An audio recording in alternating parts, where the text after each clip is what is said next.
ప్రియమైన దేవుని కుమారులారా, కుమార్తెలారా, మీ అందరికీ యేసుక్రీస్తు ప్రభువారి నామంలో వందనాలు చెల్లిస్తున్నాము. తండ్రి అయిన దేవునికి స్తుతులు, స్తోత్రాలు చెల్లిస్తున్నాం.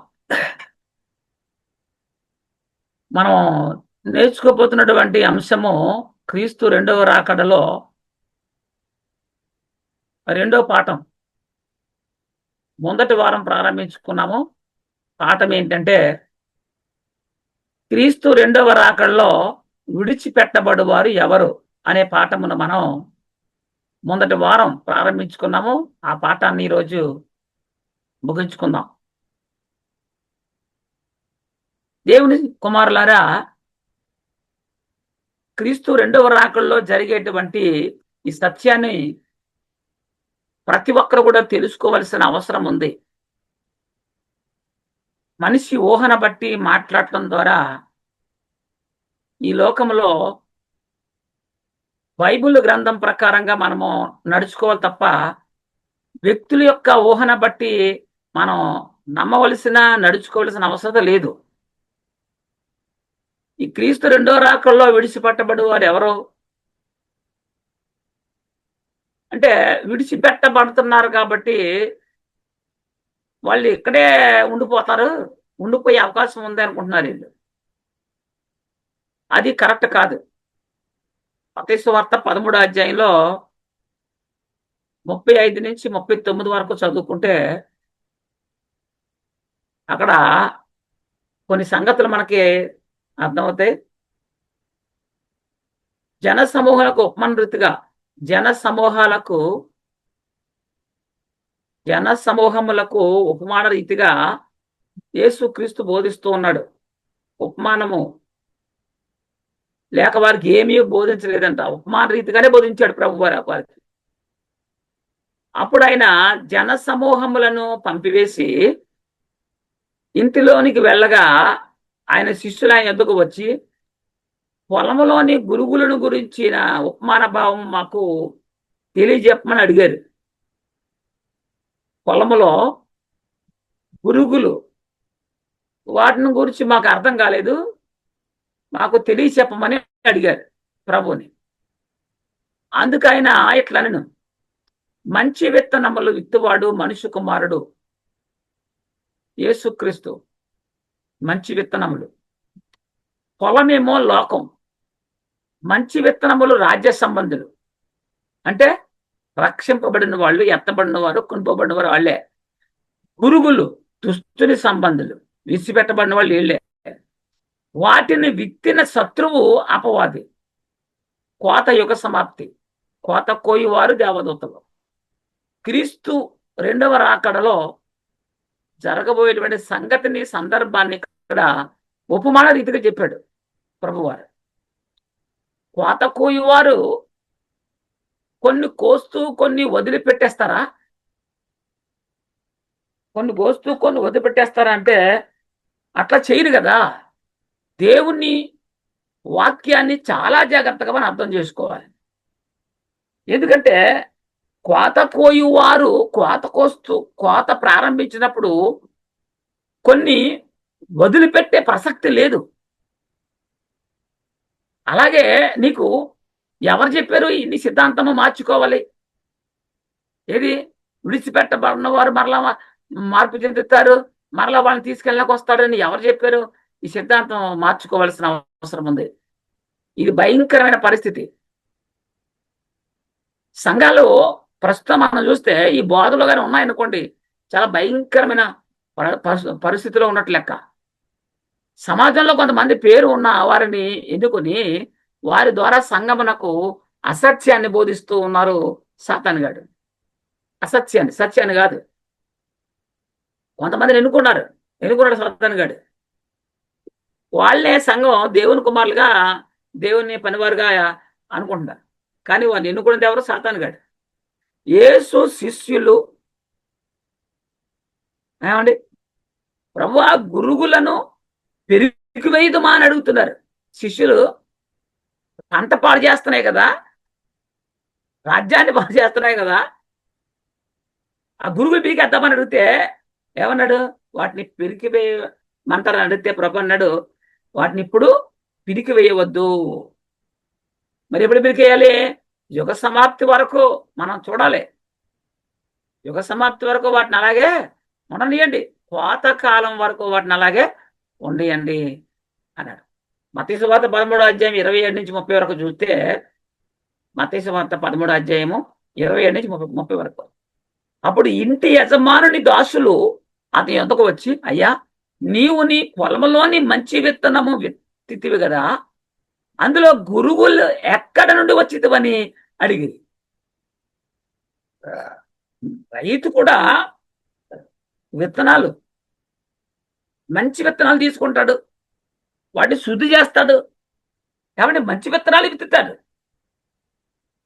మరి ఈ గురువులు ఎట్లా వచ్చాయి అని అడిగితే, ఇది శత్రువు చేసిన పని. ఎవరు? అపవాది, దేవునికి విరోధైనటువంటి అపవాది గారు చేసిన పని అని అతను వారితో చెప్పగా, ఆ దాసులు మేము వెళ్ళి వాటిని పిరికి కూర్చుట నీకు ఇష్టమా అని ప్రభుని అడిగారు. వాళ్ళు ఇప్పుడే వెళ్ళి ఆ గురుగుల్ని పీకేస్తామంటున్నారు వీళ్ళు. అది అతను వద్దు, గురుగులను పెరుగుచూ ఉండగా వాటితో కూడా ఒకవేళ గోధుమలు పెళ్ళగింతురు. మీరు గురుగుళ్ళు పీకేస్తామని చెప్పి పీకేస్తే వాటితో పాటుగా గోధుమలు కూడా పెళ్ళగించబడతాయి. కోతకాలం వరకు రెండింటిని కలిసి ఎదనివ్వండి, ఎదనివ్వండి. కోతకాలం మందు గురుగులను ముందుగా కూర్చి వాటిని కాల్చివేటకు కట్టలు కట్టి గోధుమలను నా కొట్లో చేర్చి పెట్టుడని కోతగాడుతో చెప్పుదని అంటాడు. గోధుమలు కట్టలు కట్టేసి నా కోటలో చేర్చమన్నాడు. మరి గురువులు ఏం చేయమన్నాడు? కూర్చి కాల్చివేయమని. కోతనగా యుగ సమాప్తి అని బైబిల్ గ్రంథమై చెప్తుంది కదా. మరి మనిషి కుమారుడు ఎందుకు వస్తున్నాడు? రెండవసారి యేసుక్రీస్తు ఎందుకు వస్తున్నాడు? మరి ఇంకా రక్షణ సిద్ధపరచలేదా అండి? రక్షణ సిద్ధపరిచాడు, రక్షణ విస్తరిస్తుంది, రాజ్యం విస్తరిస్తుంది.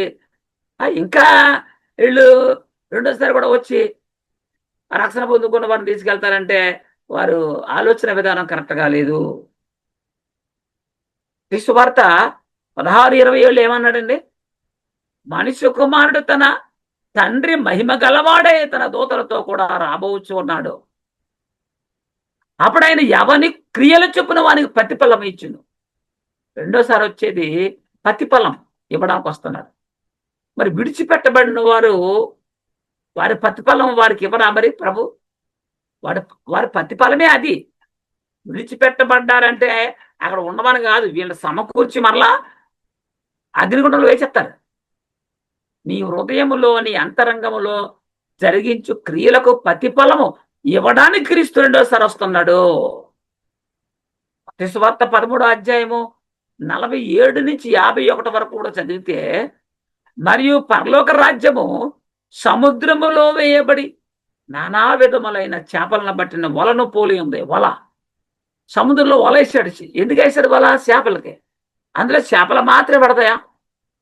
చెత్త పడుతుంది, పనికిరానివి పడతాయి, అనేకమైనవి పడతాయి. అది నిండినప్పుడు దాన్ని దరికిలాగి కూర్చుండి మంచి వాటిని గంపలో చేర్చి చెడ్డ వాటిని బయటని పారేస్తారు. అది అలాగే యుగ సమాప్తి ఎందుకు జరుగును. దేవదూతలు వచ్చి నీతిమంతుల్లో నుండి దుష్టులను వేరుపరిచి, ఈ విడిచిపెట్టబడడం అనేది కూడా మీరు గమనించాలి, వేరుపరిచారు వాళ్ళని. వీరిని ఎక్కడ తీసుకెళ్తారు? అగ్నిగుండములో పడవేయుదురు, అక్కడ ఏడుపును పండ్లు కొరుకుంటూ ఉండును అంటాడు. ఇది జరిగిపోయిందా? లేదు, రెండవ రాకల్లో జరుగుద్ది. క్రీస్తు రెండోసారి వచ్చినప్పుడు జరిగే సంగతి. దేవదూతలు వచ్చంట నీతిమంతుల్లో నుండి దుష్టులను వేరుపరచి. చాలా మంది స్పష్టంగా అర్థం చేసుకోవాల్సిన అవసరం ఉంది. వీటన్నింటినీ మీరు గ్రహించిదిరా అని వారిని అడగగా వారు గ్రహించితిమన్నారు. క్రీస్తు రెండవ రాకల్లో జరిగేది ఇదే. అయితే చాలా మంది యేసు క్రీస్తు మొదటి రాకల్లో వచ్చినప్పుడు యూదులు ఆయన అంగీకరించలేదు, స్వజనులు అంగీకరించలేదు, ఆయన సిలివేసేశారు, ఆయన రక్షణ సిద్ధపరిచేశారు. ఆ రక్షణ నమ్మలేదు కాబట్టి రెండోసారి మరలా వచ్చినప్పుడు 2 సార్లు వస్తాడో అంటే యూదుల కోసం ప్రత్యేకంగా వస్తారని చెప్తున్నారు వీళ్ళు. అసలు యూదులు ఇజ్రాయేల్ ప్రజలు ఉన్నారు అసలు? ధర్మశాస్త్రం కొట్టేయడంతో దేవుని ప్రజల ప్రత్యేకత పోయింది. అన్యులుగా అయిపోయారు వాళ్ళు. అన్యులే వాళ్ళు కూడా. మొత్తం గ్రూప్ అంతా అన్యులు. ఈ అన్యుల గ్రూపులో నుండి దేవుని ప్రజలని అని పిలువబడాలంటే ఎవరు ఎక్కడ రావాలంటే యేసుక్రీస్తు దగ్గర రావాలి వాళ్ళు. అది ఇది మనం గమనించాలి. యోహాను సువార్త 17:4 కూడా అంటాడు, చేయుటకు నీవు నాకు ఇచ్చిన పని నేను సంపూర్ణంగా నెరవేర్చి భూమి మీద నిన్ను మహిమపరిచితిని. సంపూర్ణంగా నెరవేర్చాడంట అక్షర. మరి ఇంకా రెండోసారి మళ్ళా నెరవేర్చడానికి ఏమైనా పనుడు పోయి దానికి ఏమైనా కొదువు ఉందా అంటే, అలాగైతే ఎందుకు చెప్తాడు? చేయుటకు నీవు నాకు ఇచ్చిన పని నేను సంపూర్ణంగా నెరవేర్చి భూమి మీద నేను మహిమపరిచితిని అంటున్నాడు. యేసు తండ్రితో చెప్పిన మాట, ఈ పని తండ్రి క్రీస్తుకు ఎప్పుడు అప్పగించాడంటే జగత్తుకు పునాది వేయబడక ముందే అప్పగించాడు. మనిషి లేడు, లోకం లేదు, పంచభూతాలు లేవు, అప్పుడు అప్పగించాడు. ఈ పని క్రీస్తు మొదటి రాకలో నెరవేర్చేశాడు. ఆ పుస్తకము ఈ పుస్తకము అంగట్లో దొరికేటువంటి పుస్తకాలు కొనుక్కుని చదివి వీరు సంఘాల్లోకి వెళ్ళిపోయి ఆ పుస్తకాల్లో ఏమి రాయబడ్డాయి అయ్యే చెప్తున్నారు తప్ప నీ ముందున్నటువంటి బైబిల్ గ్రంథంలో దేవుడు ఏమి రాయించాడనే సంగతి వాళ్ళు తెలుసుకోలేకపోతూ ఉన్నారు. కాబట్టి దేవునికి ఆయన ప్రేమకు వ్యతిరేకమైన బోధ సంఘంలోకి తెచ్చేస్తున్నారు వాళ్ళు. ఈ బోధకులు బైబిల్ గ్రంథాన్ని చదివి అర్థం చేసుకునే సమయం వీరికి లేదు, ఉండదు. ఎందుకంటే స్తుతి కోటాలు అంటారు, జ్ఞాపకాలు కూడా అంటారు, పుట్టినరోజులు అంటారు, మెచ్యూర్ ఫంక్షన్లు అంటారు. అంటే వీళ్ళకి అన్ని ఇవే సరిపోతున్నాయి తప్ప బైబిల్ గ్రంథంలో ఉన్న వాక్యాన్ని చదివి పరిశీలనగా తెలుసుకునేటువంటి సమయం అవకాశం వారికి ఉండదు. కాబట్టి ఏం చేస్తారు వాళ్ళు? ప్రసంగావళి అనే పుస్తకాలు కొనుక్కొని వాటిలో చదువుకుని వీళ్ళు ప్రసంగా చేస్తారు. అసలు భూమి మీద విడిచిపెట్టబడి వారు భూమి మీద ఉండే ప్రసక్తి ఉందా అంటే బైబిల్ గ్రంథము లేదని చెప్తుంది, వీళ్ళు ఉందని చెప్తున్నారు. వీళ్ళు ఏమండి, భూమి ఉండదు కాబట్టి భూమి లేకపోతే నువ్వు భూమి మీద ఎక్కడ ఉంటావు? భూమి అందులో కృత్యములు కాలిపోతాయి అంటుంది బైబిల్. వీళ్ళకి క్రీస్తు రహస్య ఆగమనము ప్రత్యక్ష ఆగమనం అని ఎవరు చెప్పారండి? అంటే స్వజనులైన యూదుల కోసం మరలా వస్తాడో ప్రత్యేకంగానే ఏమైనా బైబిల్లో ఉందా? అసలు యూదులుగా ప్రత్యేకత లేదు కదా. ఇది లోకంలో ఉన్న వాళ్ళు చాలా మందికి తెలియదు, అర్థం చేసుకోవాల్సిన అవసరం ఉంది. స్త్రీ అని లేదు, పురుషుని లేదు, యూదుని లేదు, గ్రీకు దేశస్తులు లేదు, అందరినీ క్రీస్తునందు ఏకముగా ఏకపట్నస్తులుగా చేసేసాడు. బైబుల్ రహస్యాగమనం ప్రత్యక్ష ఆగమనం ఉందని బైబిల్ చెప్పిందంటే బైబిల్ చెప్పలేదు. మరి వీళ్ళు చెప్తున్నారంటే అది తప్పు అవుతుంది కదా. బైబిల్ చెప్పండి, మనం చెప్పకూడదు. కొనుక్కోబడి వారు ఎక్కడ కొనుక్కోబడతారు?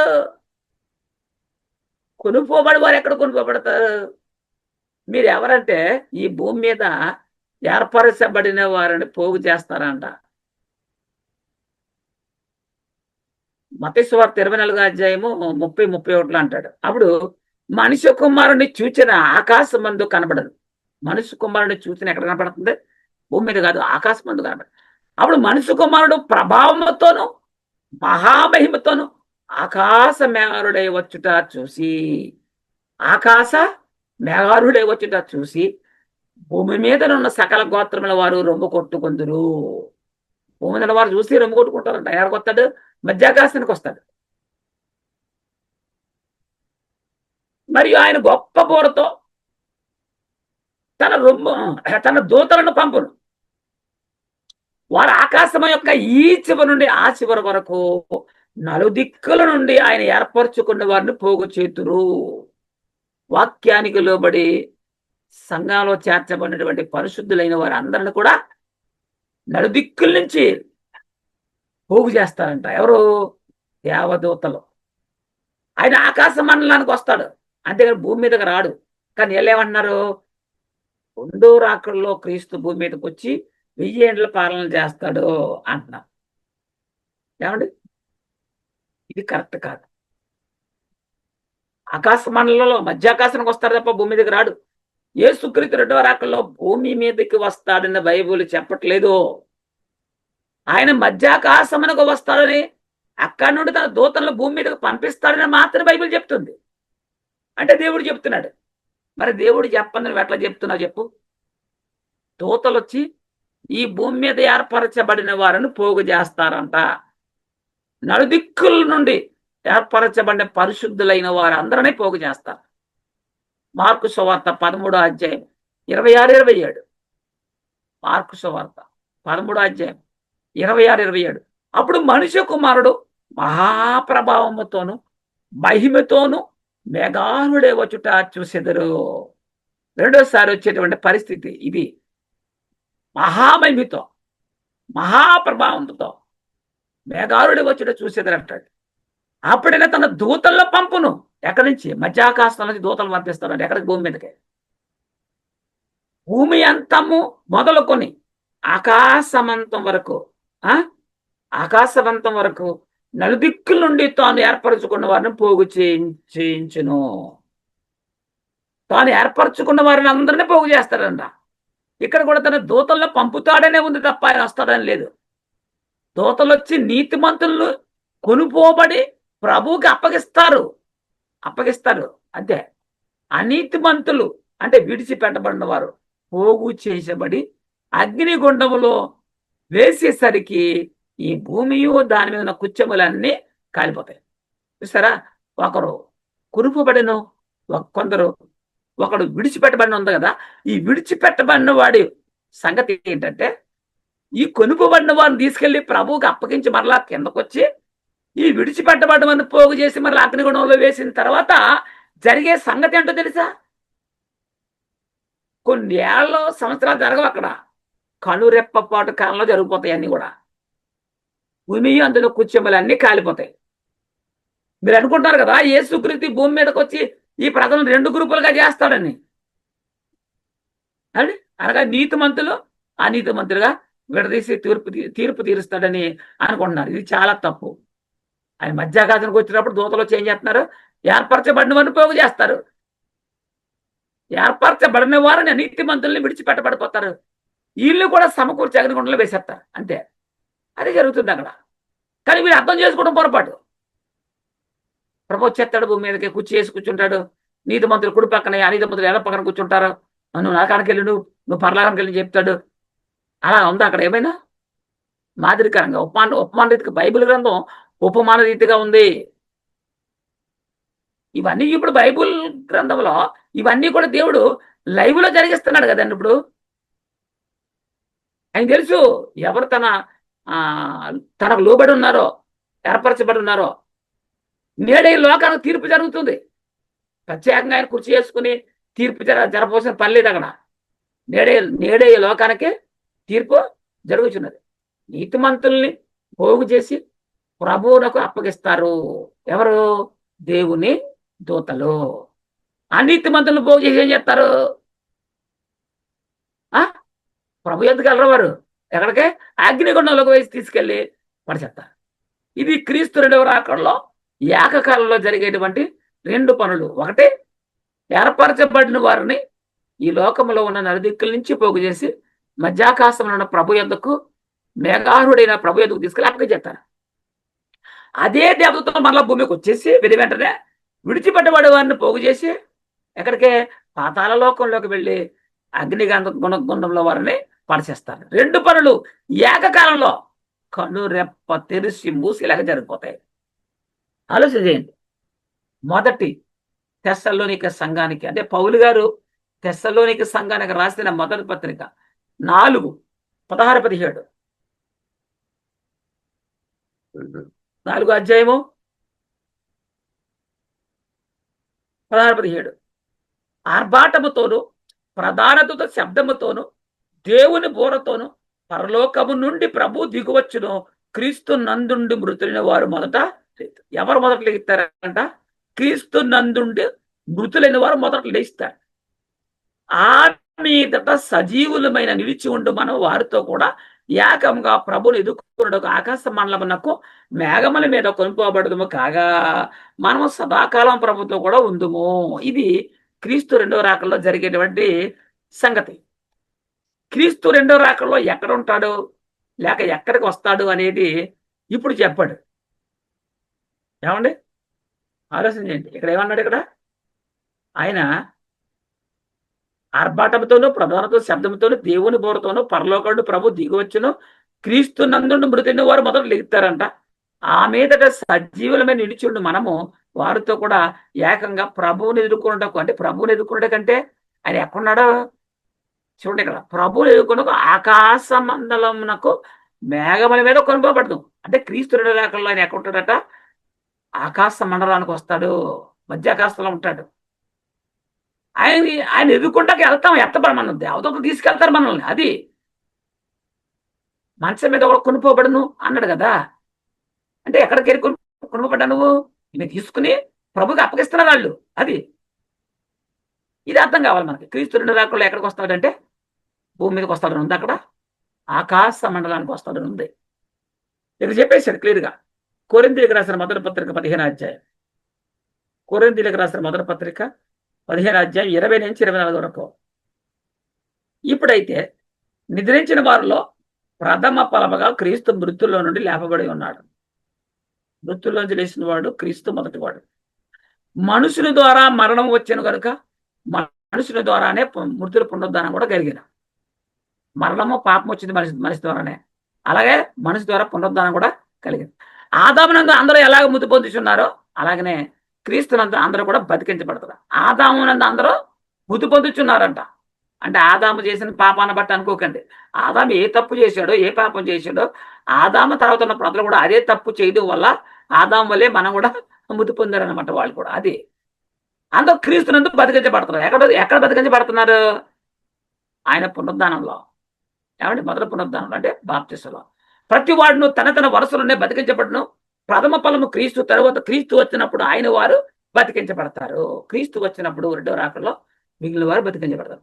ఆ తర్వాత ఆయన సమస్తమైన ఆధిపత్యమును, సమస్తమైన అధికారమును, బలమును కొట్టివేసి తన తండ్రి అయిన దేవునికి రాజ్యమని అప్పగించాను. అప్పుడు అంతము వచ్చింది. అంతం ఇప్పుడు వస్తుందంట. తన తండ్రి అయిన దేవునికి రాజ్యాన్ని క్రీస్తు అప్పగించినప్పుడు. ఈ రాజ్యం ఎక్కడుంది? వీళ్ళేమంటున్నారు? క్రీస్తు రెండో రాకలో రాజ్యాన్ని స్థాపించడానికి వస్తారని చెప్తున్నారు. ఇక్కడ బైబిల్ ఏమనుంది? రెండో రాకల్లో దేవునికి రాజ్యాన్ని అప్పగిస్తానాకే క్రీస్తు వస్తున్నాడు. ఏదైతే ఆయన సిలువలో మృతి పొంది రక్షణ తెచ్చాడో, మరణం నిరర్ధకం చేసి జీవమును అక్షయతను సువార్త వలన తెచ్చాడో, ఆ రక్షణ వలన రాజ్యం పునఃస్థితి స్థాపన జరిగింది. ఆ రాజ్యం విస్తరించబడింది. ఆ విస్తరించబడిన రాజ్యాన్ని తండ్రికి అప్పగించడానికి వస్తున్నాడు యేసుక్రీస్తు రెండో రాకలో. అలా అప్పగించిన తర్వాత అంతము వస్తుంది. అంటే ఈ లోకం ఉండదు ఇంకా. ఇదే క్రీస్తు రెండో రాకలో జరిగేది. ఇదే సత్యం. ఇదే బైబిల్ చెప్తుంది. ఇదే సర్వసత్యం. ఇక ఎవరు చెప్పినా చివరికి మేము చెప్పినా తప్పు అవుతుంది. అది బైబిల్ గ్రంథములో ఉన్నది చెప్పాలి. ఇది ఈ బోధకులు పని చేయొచ్చు. భారమైన దేవుని పనే చేయొచ్చు. ఈ చెప్పేటువంటి తప్పుగా బోధించేవారు, మాకు 50 సంఘాలు ఉన్నాయి, సభలకు వెళ్తున్నాం, మీటింగ్కి వెళ్తున్నాం, తీరిక లేదు, నెల ప్రతిరోజు సభలు ఉన్నాయి అని నువ్వు భారమైన పని చేయొచ్చు. కానీ వారు తన యజమానుడు చెప్పని పని చేస్తున్నారు. వీడు చెప్పిన పని కాదు. యజమానుడు చెప్పిన పని చేస్తే మంచిది. వీళ్ళు భారమైన పని చేస్తున్నాం అనుకుంటారు, కానీ అది దేవుడు చెప్పిన పని కాదు, దేవుడు చెప్పని పని. నీవు నీ యజమాని ఇంట్లో పని చేస్తే నీ యజమాని నీకు జీతం ఇస్తాడు. అవునా చెప్పండి. కానీ ఎదుటి వాడి ఇంట్లో నువ్వు వెళ్ళి పని చేస్తే జీతం ఇస్తాడా? జీతం అడిగితే జీతం ఇస్తాడండి? ఎంత ఇస్తాడా? అయ్యా నా ఇంటికి పనికి రామని చెప్పి పొద్దున్న వెళ్ళి పలానా ఇంటి దగ్గర పలానా ఇదిలో ఇల్లు ఉంది, ఇసుక అంతా పైకి మోసి నా ఇంట్లోకి అని చెప్పి అన్నాడు అనుకోండి. నువ్వు వెళ్ళావు, వెళ్ళి నువ్వు సరిగ్గా వినలేదు ఆయన ఇల్లు ఎక్కడ ఉందో.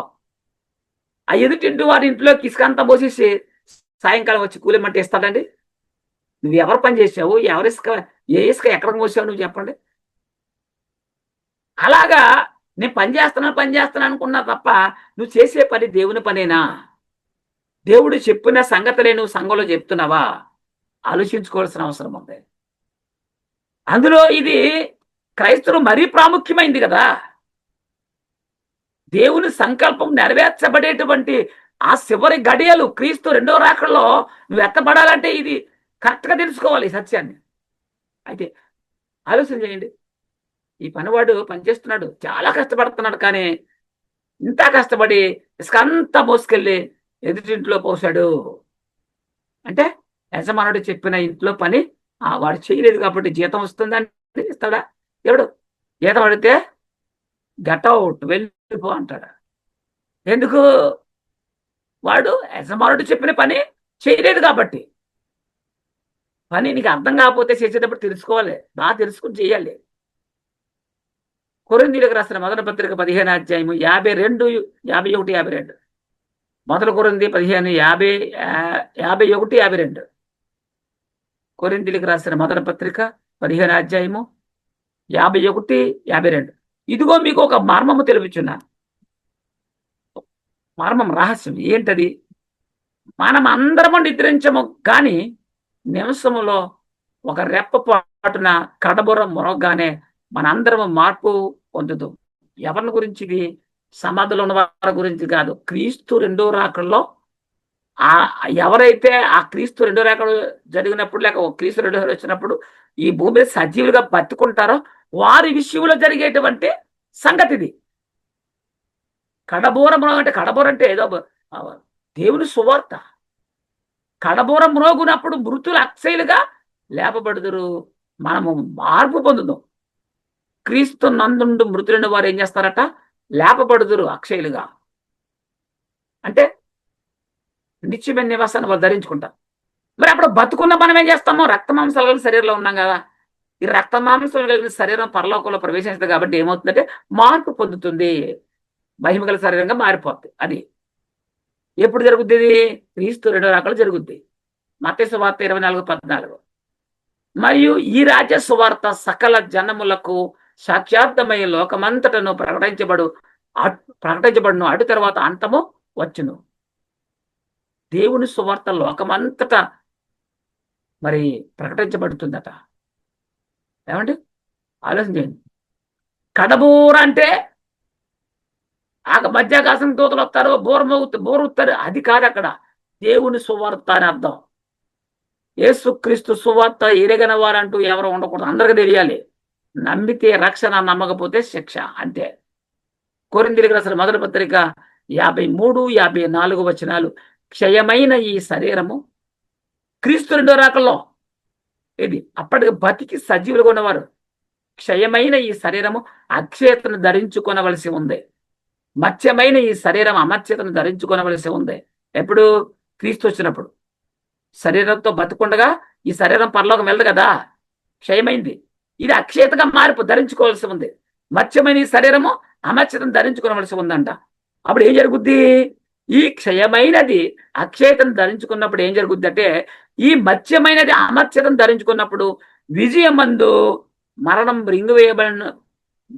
మృంగివేయబడును అని రాయబడిన వాక్యము నెరవేరు. ఎప్పుడు? క్రీస్తు రెండవ రాకడలో. అది ఈ క్షయమైనది అక్షయతను ధరించుకున్నప్పుడు, ఈ మత్స్యమైనది అమర్త్యతను ధరించుకున్నప్పుడు విజయమందు మరణము మృంగివేయబడును అని వ్రాయబడిన వాక్యము నెరవేరును.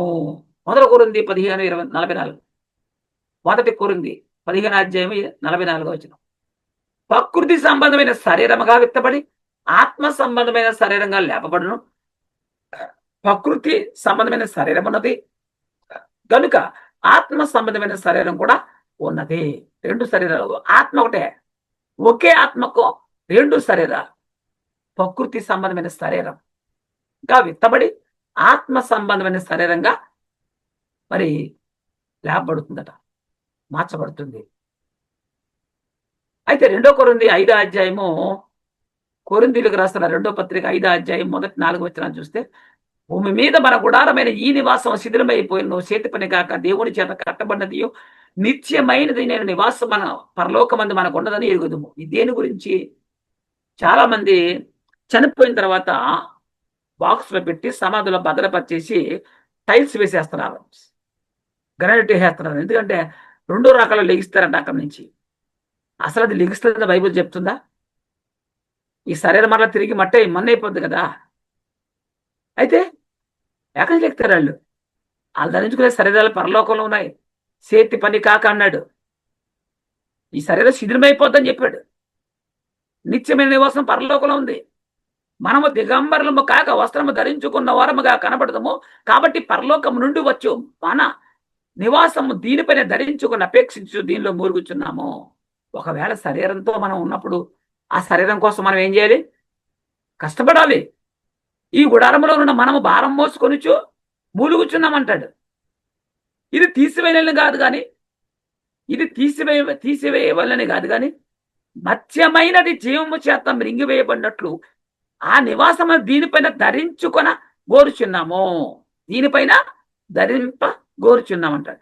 నిత్యమైన నివాసం ఎక్కడ ఉంది? పరలోకంలో ఉంటే వీరు మాత్రం బొందలగడ్ల దాన్ని వెతుకుతున్నారు. శ్వసనంలో భద్రం పరుస్తున్నారు. ఆ సమాధులకు పూలమాలలు వేసి అలంకరించి పొరుల దండాలు పెట్టి అతను ఏడ్చేస్తున్నారు. అక్కడ ఏముంది? అక్కడ ఏమీ లేదు.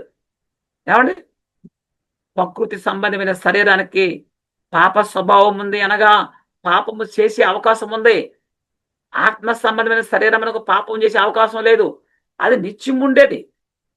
యోబు గారు అంటున్నారు కదా, 14 యోబు గ్రంథం 14:4 పాప సహితునిలో నుండి పాపరహితుడు పుట్టగలిగిన ఎంత మేలు, అలాగుని ఎవడునో పుట్టనేరడు.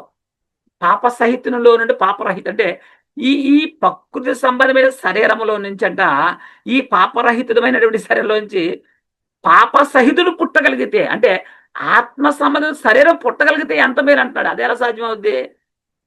అనగా ప్రకృతి సంబంధమైన శరీరంలో అనగా ఆత్మ సంబంధమైన పిల్లలు పుట్టిస్తే ఎంతో మేలు. అప్పుడు ఈ శరీరానికి జబ్బులు ఉండవు, పాపం ఉండదు అని చెప్తున్నాడు. అది ఎలాగవుతుంది? సాధ్యం కాదు. యోబు గారు అనుకున్నాడు, కోరుకున్నాడు. కొరింథీయులకు రాసిన మొదటి పత్రిక 15:54 అంటాడు, ఈ క్షయమైనది అక్షయతను ధరించుకున్నప్పుడు, ఈ మత్స్యమైనది అమర్చితను ధరించుకున్నప్పుడు విజయమందు మరణం మింగివేయబడిను అని రాయబడిన వాక్యము నెరవేరును అన్నాడు. ఇది వాక్యము మరొక చోట రాయబడి ఉంది. ఇదే వాక్యం మరొక చోట రాయబడి ఉంది. 2 కొరింథీ 5:3, 4, 5 వచనాలు చూస్తే ఈ గుడారములో ఉన్న మనము భారం పోసుకొని మునుగుచున్నామో దీన్ని తీసివేయాలని కాదు కానీ మత్స్యమైనది జీవం వచ్చేత మింగివేయబడినట్లు ఆ నివాసము దీనిపైన ధరించుకొని కోరుచున్నాము. దీని నిమిత్తం మనల్ని సిద్ధపరిచిన వాడు దేవుడే, మరియు ఆయన తన ఆత్మ మరియు ఆయన తన ఆత్మ సంచుకరువును మనకు అనుగ్రహించి ఉన్నాడు. మత్స్యమైనది జీవం చేత మృంగివేయబడినట్లు అని అక్కడ ఆ నివాసం దీనిపై ధరింపనపేక్షించున్నామన్నాడు. విడిచిపెట్టబడి వారు అగ్నిగుండములో పడవేయబడతారట. అగ్ని ఆరదో పురుగు చావదో అనే నిత్య నరకంలో పడవేయబడతారు. వారికి రక్షణ పొందుకునే అవకాశం సమయం ఇక ఎప్పటికీ ఉండదు. వీళ్ళు ఉంది అని చెప్తున్నారు. ఆలోచన చేయండి. ఇదిగో న్యాయాధిపతి నీ వాకట నిలిచి ఉన్నాడు, ఇప్పుడే నీ బోధన మార్చుకో, నిత్య జీవం నీకుంటుంది, లేకపోతే నిత్య నరకం. రెండే, నిత్య జీవమా నిత్య నరకమా. నిత్య జీవం కావాలంటే బోధ మార్చుకో. కావండి. యేసుక్రీస్తు 2వ రాకడ గురించి పరలోకంలో ఉన్న దేవదూతలు యేసుక్రీస్తు ఆయనకు కూడా ఎవరికి తెలియదు. పరలోకంలో దేవదూతలకు కానీ యేసుక్రీస్తు కానీ భూలోకంలో ఎవరికి తెలియదు అసలు. అది పరలోకమందున్న తండ్రికి తప్ప. ఏమండి? ఎవరికి తెలీదు. అందుకే దేవుని దినపు రాకడ అంటారు. దేవుని దినపు రాకడన్నా క్రీస్తు 2వ రాకడన్నా ఒకటే. అలా దేవుడి దినపు రాకడ అంటారు. అలా దేవుని చేత నిర్ణయించబడిన దినమున క్రీస్తు వచ్చే ఆ దినమునే దేవుని దినము అంటారు. దేవుని దినం అంటే ప్రత్యేకం కాదు. దేవుని చేత నియమించబడినటువంటి దినమున క్రీస్తు వచ్చే ఆ దినమునే దేవుని యొక్క దినం అంటారు. ఆ దినము దేవునిచే నిర్ణయించే దినం. ఎప్పుడు వస్తాడు అనేది క్రీస్తు కూడా వచ్చి ఆయన కూడా తెలియదు. ఆయన ఎలా వస్తాడంటే దొంగ వలే వస్తాడు అని రాకడ గురించి చెప్తుంది బైబిల్. బుద్ధి లేని కంజకులు కూడా చూడండి, మనం చూస్తున్నాం కదా, అదే సిద్ధపాటు కలిగి ఉండాలి. లోతు భార్యను నువ్వు జ్ఞాపకం చేసుకోవాలి. ఆయనతో పాటుగా ఏమండి లోతు ఉన్నాడు, లోతు కూతురు కుమార్తెలు ఉన్నారు, లోతు భార్య ఉంది. కానీ లోతు భార్య దేవుడు ఏం చెప్పాడో వినదాన్ని చేయకుండా దేవుని మాటకు వ్యతిరేకంగా తిరగబడి చూసింది. వెనకకు శరీరమే లేకుండా ఉపశమంగా మారిపోయింది. దేవుడు చెప్పినది మనం చెయ్యాలి, చెప్పంత చేయకూడదు. నువ్వు వెనుదిరగకుండా వెళ్ళిపోమని చెప్పాడు. కానీ దేవుని మాటకు వ్యతిరేకంగా వెనక తిరిగింది, శరీరమే లేకుండా ఉప్పు స్తంభంగా మారిపోయింది. ఒకసారి ఆలోచించు, నీవు దేవుని మాటకు లోబడి బోధిస్తున్నావా? లోబడితే మంచిది, లోబడకపోతే ఏమండి లోతు భార్యకి ఏం జరిగింది? అదే సంగతి మనకు కూడా జరిగింది. దేవుని మాట విన్నారా? బైబిల్ చెప్పిన మాటలు విన్నారా? పరిశుద్ధాత్ముడు చెప్పిన మాట వింటున్నారా? మీకు నిత్య జీవమే. వినలేదు కదా, నిత్య నరకమే. మీరు ఎక్కడికి వెళ్ళిపోతారు? ఏమండి మీరు ఎక్కడికి వెళ్ళిపోతారు? ఎవరు? దేవుని మాట. ఏమండి ఆలోచన చేయి. దేవుని మాట వినని వారు అగ్నిగుండంలో పడవేయబడతారు. వీళ్ళే విడిచిపెట్టబడేవారు. కానీ విడిచిపెట్టబడ్డవారు ఇంకా విడిచిపెట్టబడరు కాబట్టి అక్కడ విడిచిపెట్టబడే ఉంటారు అనుకుంటే ఎవరు చెప్పారు నీకు? కురుపబడ్డ వారిని తీసుకెళ్లి ప్రభువుకి అప్పగించి వచ్చి వీళ్ళ సంగతి చూస్తారు. వీళ్ళు ఎక్కడికి వెళ్తారు? వీళ్ళు ఎక్కడికి వెళ్తారు? బైబిల్ చెప్తుంది వీళ్ళని సమకూర్చి అగ్నిగుణంలో పడేస్తారు. అక్కడ ఏముంటుందండి? అక్కడ అగ్ని అరతో పురుగు చావదు, పండ్లు కొరుకుతూ ఉంటుందట. యుగ సమాప్తి యందు ఏమండి సమస్తం పోత సమస్తం పోసేస్తారు, కొంచెం ఊసిపెట్టరు. యుగ సమాప్తి యందు కోత సమాప్తం అయిపోద్ది. బైబిల్ గ్రంథం చెప్తుంది. మీరు మాత్రం కోత కోసేస్తారు, కొంచెం ఉంచేస్తారంట. ఎవరు చెప్పారు ఉంచేస్తారని?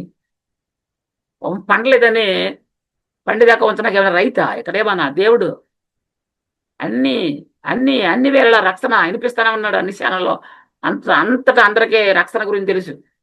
తప్పుగా మాట్లాడుకుంటున్నారు. ఎందుకంటే దేవుని దినపరాకల్లో ఉన్నాం మనం, దగ్గర సమీపంగా ఉన్నాం మనం. ఎవరో చెప్పింది విను, నీవు నమ్మి ఎవరో చెప్పింది విను నువ్వు బోధించుకో. ఎవరో చెప్పింది నువ్వు బోధిస్తే వారు నమ్మిన వారు కూడా నరకరిగా పోతారు. నీ బోధ సరి చేసుకో. నీ బోధ వాక్యానికి లోబడాలి, దేవునికి లోబడాలి. నీకు అనుకూలమైనటువంటి సమయం ఇదే. ఎవరైనా సేవకులు ఈ వాక్యం వింటే 10 సార్లు తర్కించి చూసుకోండి. బైబిల్ వాక్యాన్ని ఆలోచించేయండి. సరి చేసుకునే అవకాశం ఉంది నీకు, ఇంకా మంచిది. సరి చేసుకోకపోతే నిత్య నరకమే ఉంటది. రేపనే దానికి రూపు లేదు నాన్న, రేపనే దానికి రూపు లేదు. కాబట్టి రేపు రేపు రేపు ఎల్లుడనే వాయిదాలు వేయొద్దు. నేడే రక్షణ దినమో. ఏమండి నువ్వు గ్రహించు. యోధాపత్రిక 1వ అధ్యాయం 5వ వచనం. ఈ సంగతులన్నీ మీరు ముందటనే ఎరిగి ఉన్నాను. నేను మీకు జ్ఞాపకం చేయగోరుచున్నదేమనగా, ప్రభు ఐగుప్తుల నుండి ప్రజలను రక్షించినను వారిలో నమ్మకపోయిన వారిని తర్వాత నాశనము చేశారు. ఎవరు నమ్మకపోయిన వారిని? దేవుణ్ణి నమ్మకపోయిన వారిని. మరి ఇప్పుడు ఎవరు నమ్ముతున్నావు? వ్యక్తుల యొక్క మాటలు నమ్ముతున్నావా? దేవుని యొక్క మాట నమ్ముతున్నావా? దేవుని మాట ఎక్కడ ఉందండి అంటావా? బైబిల్ ఉన్న మాటలన్నీ దేవుని మాటలే. ఎప్పటికీ నీవు సత్యాన్ని నమ్ముకోకపోతే నీవు శిక్షించబడతావు. ఎప్పటికీ నీ బోధ మార్చుకోకపోతే నువ్వు పరలోకం వెళ్ళలేవు. నీ బోధ వినువారిని కూడా నీవు తీసుకుని పరలోకానికి వెళ్ళలేవు. ఒక్కసారి ఆలోచించి నువ్వు మారాలి, నీతో పాటు నీ బోధ మారాలి. నీ బోధ వినివారిని రక్షించాలి. అప్పుడే నీకు నీ బోధ వినివారికి పరలోకము నిత్యజీవం ఉంటుంది. కనుక విడిచిపెట్టబడి వారు ఎవరో అంటే, విడిచిపెట్టబడిన వారిలో యూదులు ఉన్నారు. వారు ప్రభువుని అంగీకరించలేదు కాబట్టి మరలా అంగీకరించిన తర్వాత వస్తాడు. ఇవన్నీ కూడా తప్పు మాటలు. ఇప్పుడు ప్రస్తుతానికి యూదులని ప్రత్యేకత లేదు. ఎందుకంటే వారికి ఉన్న ప్రత్యేకత ధర్మశాస్త్రాన్ని కొట్టేసాడు, తీసేసాడు. వాళ్ళు అన్యులు. దేవుని ప్రజలు కావాలంటే ఎక్కడ రావాలి? క్రీస్తు యొద్దకు రావాలి. కనుక విడిచిపెట్టబడిన వారు ఎవరో? పాపులు. వారిని నలుదిక్కుల నుంచి సమకూర్చి తీసుకెళ్లి అగ్నిగుండంలో వేస్తారు. ఎవరు? దేవదూతలు. మంచం మీద పడుకున్న వారు కొనుపబడ్డారు కదా, తిరగలి విసురుతున్న వారు కొనుపబడ్డారు కదా, పొలంలో ఉన్నవారు కొనుపబడ్డారు కదా. ఈ కొనుపబడ్డ వారిని తీసుకెళ్లి ప్రభుకి అప్పగించి మరలా వచ్చి విడిచిపెట్టబడి అవిధేయులందరినీ కూడా పోగు చేసి అగ్నిగుండంలో పడేస్తారు. తరువాత అంతము వస్తుంది, భూమి అందున్న కుచ్చెములు కాలిపోతాయనే విషయాన్ని గ్రహించి క్రీస్తు 2వ రాకలో 2 సార్లు రాడు. ఏమండి ఒకసారి వస్తాడు, అదే 2వసారి. బైబుల్ మొత్తం అంతా చెప్పేది ఏంటంటే క్రీస్తు 2 సార్లు వస్తాడు. మొదటిసారి ఆల్రెడీ వచ్చేసాడు, రక్షణ సిద్ధపరిచేశాడు. పాప శరీరాకృతితో వచ్చాడు, ఆయన శిక్ష విధించబడిపోయింది. రెండోసారి పాపము లేనివాడిగా వస్తాడు, మహిమ శరీరం కలిగి వస్తాడు. ఆయన వచ్చేటప్పుడు వాని క్రియలు చొప్పున ప్రతి వానికి ప్రతిఫలం ఇవ్వడానికి వస్తున్నాడు అనే సంగతి తెలుసుకుంటే మనము పరలోకంలో ఉంటాము. ఈ వాక్యాన్ని ఉన్న ప్రతి వ్యక్తి యొక్క హృదయంలో కూడా దేవుడు నాటి నీరు గట్టి పల్లింపులోనికి తెచ్చునుగాక.